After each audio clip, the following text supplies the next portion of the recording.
At the beginning of the film, we see two brothers. The younger is Nathan, his nickname Nate. Both brothers sneak inside a museum and attempt to steal a map. Meanwhile, police officials arrive and transport the children to an orphanage. They actually have no parents and have spent their entire lives in an orphanage. Nate's older brother made numerous attempts to steal the map. Because Nate and his brother come from a family of pirates, the map revealed the secret of a treasure. The orphanage authority informs the officer, "You don't take Nate because he is too young. You can take Nate's older brother because, despite being restrained, he used to rob." However, Nate's older brother is unwilling to surrender to the police. As a result, he decides to leave. He entered the room under the pretense of packing things. Nate tells his brother, "I can't live without you." Nate receives a necklace, a lighter, and a letter from his brother. Then he walks away, declaring, "I'll definitely return." After his elder brother has left, Nate opens the letter and receives a message after turning on the lighter's light. It was written with the knowledge that we are descended from pirates, and will certainly meet up again. After that, the scene shifts to the period after 15 years have passed. Nate, now an adult, is seen working in a bar. In addition, he used to rob. Nate met Victor at the bar. He informs him that he knows him and his brother. He claims that they used to work together, but Nate is uninterested in gaining knowledge about it. He tells Victor to go, but he leaves a card for him on the way out. Victor's address is written on the card. The next scene, Nate enters Victor's house. He notices the map that he and his brother attempted to steal. Meanwhile, Victor arrives and says that if you had to come, you would have told me then. Nate said to Victor that this is the same map that so many others have been looking for. This is a treasure's map. Many people have dedicated their lives to this without achieving anything. This was a pointless story. Then Victor said to Nate, "This is not a pointless story. I'm sure you and your brother both know a lot about this map." Victor gives Nate a book and an image of a ship.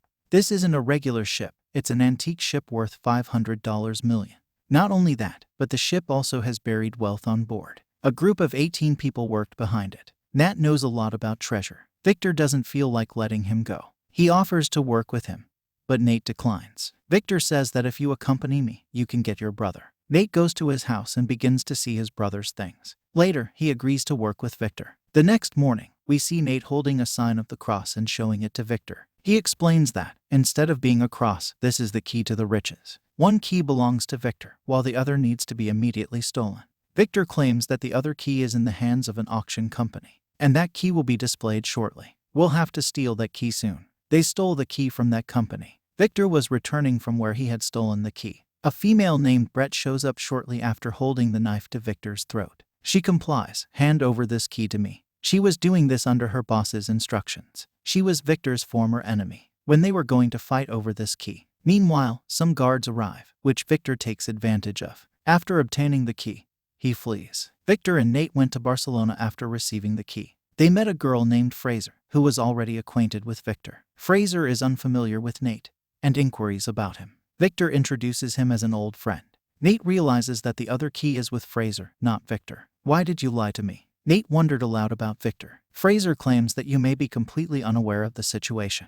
During their argument, Fraser steals the keys and runs away. He follows her, and Fraser is running ahead of Nate. Fraser, seated in her car, is trying to go. Nate appears in front of her car, and Victor also comes there. He tells Fraser, "You can grab the entire treasure, but you have no idea how to use these keys." Nate is the only one who knows how to use it. Fraser agrees to work with them after hearing this. Nate tells them that the treasure was hidden near the church by those 18 people many years ago. They arrive at the church. After arriving, Nate begins to notice the notes that his brother has handed him. As a result, he is confident that he is in the right place. 3 of them now came to the basement of the church without being seen by anyone. They find the location where the key is to be used. The key was hidden beneath the statue. However, they don't know in which direction the key should rotate. Victor reads in the book and said both keys must be rotated clockwise. Arrows begin to shoot out of the statue as a result. 3 of them, though, are still unharmed. After taking the risk once more, Nate and Fraser rotate in an anti-clockwise direction. A path appears behind the statue. The path took a route through a cave. Later, Nate informs Victor that we must use separate routes when traveling there. He claims that Fraser and I will take the same route. You'll take one path, and Victor and Nate will connect their phone's GPS. One way leads to Nate and Fraser, while Victor takes another path. Nate and Fraser come to a bar while walking along the underground path. There is a secret way there that no one knew about. Some people attack them before they leave that path. To stop him, Nate fights with him. On the other hand, Fraser is attempting to open the door. As soon as the door opens, Nate and Fraser escape. They discover a third door that can be opened with the cross key. The door as Fraser tries to open it, and water begins to flood. Because the first door must be opened before the second door can be opened. Only Victor can open it.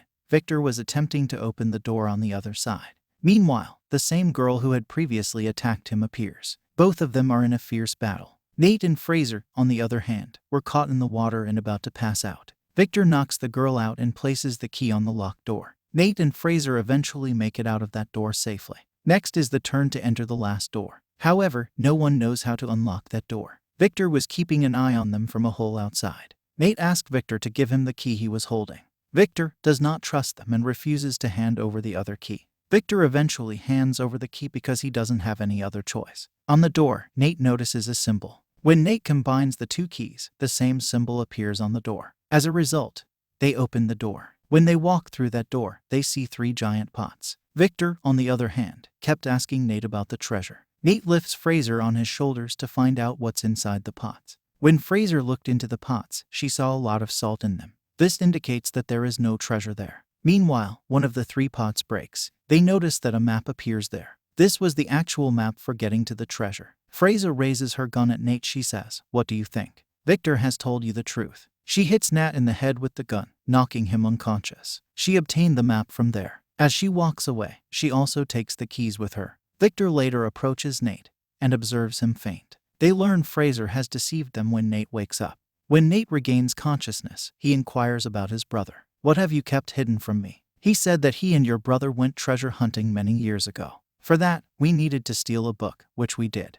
As we returned, the Mankatos gaze opened fire on. Your brother was shot dead. He died. After hearing this, he becomes emotional and begins to cry. He said to him that you have left him to die. You're now relying on me to get that treasure. Victor said that I had lied to you. But it was also your brother's wish for you to carry on his dream when he died. Nate promises Victor that he will go find the treasure and fulfill his dream.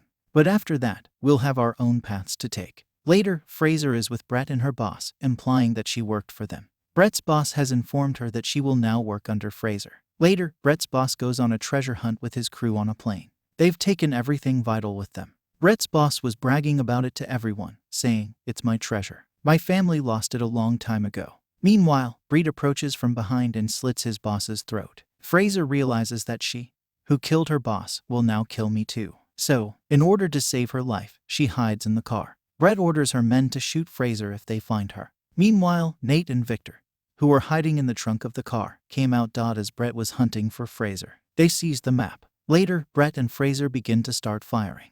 They were firing at each other. Victor tells Nate that, "We've found the map, and we should leave by using the parachute." Victor leaves by taking the parachute. While Nate stops and asks, "Brett, you've killed my brother." He opened attaching the cargo to the parachute. As a result, the luggage from the plane begins to emerge. Brett's people begin to fire at Nate. Nate's foot gets stuck in the cargo. He starts tossing the luggage around in the air. After trying a lot, he again comes into the plane. Meanwhile, Fraser begins to jump from the plane by taking a car. Nate was also standing there, and he also fell along with the car. Both were falling, and Fraser asked Nate to open the parachute, but Nate hadn't taken any parachutes. They were flying in the air, but meanwhile, Nate reached a cargo box and opened that parachute. They're both going to be in that cargo. They arrive at the sea using the parachute. They arrive at a beach and stay at a hotel after arriving. They try to understand the map after checking into the hotel. Fraser doesn't understand anything, and she falls asleep.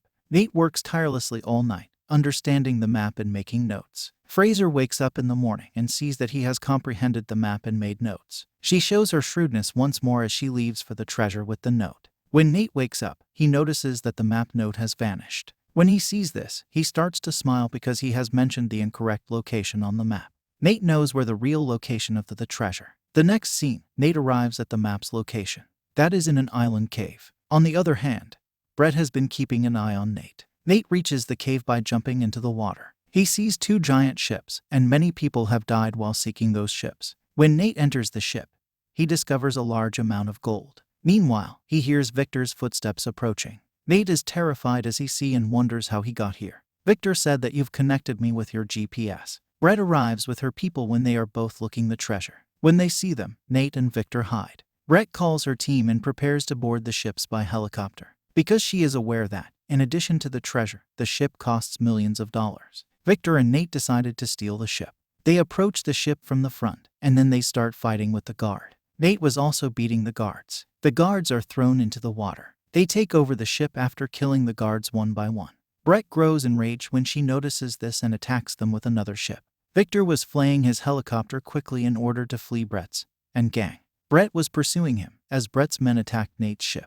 Meanwhile, Brett was ready to hit Nate's ship as they all began fighting with Nate. As a result of Nate's attack on Brett's helicopter, her helicopter is destroyed. Meanwhile, her ship collides with the mountain and is utterly destroyed. Brett makes her way out of there and lands on ship. She tells Nate that if something isn't mine, it can't possibly belong to anyone else. Saying this, she dropped the ship's anchor into the sea. The ship and the helicopter are unable to move. Victor's gold bag begins to fall as well. He goes to save the luggage after putting his helicopter on autopilot. On the other hand, Brett and Nate are fighting on the ship. Nate tries to climb on the helicopter to escape, but Brett is following him. Victor sacrifices his gold-filled bag. He throws the bag at her. Brett falls into the water. The ship's rope that is attached to the helicopter breaks. Victor somehow gets Nate into the helicopter, but the ship falls on Brett, and the ship begins to float. We can still grab this gold, Nate tells Victor. Victor said that it now belongs to the government. They're on their way to seize it, and Victor flies the helicopter sadly.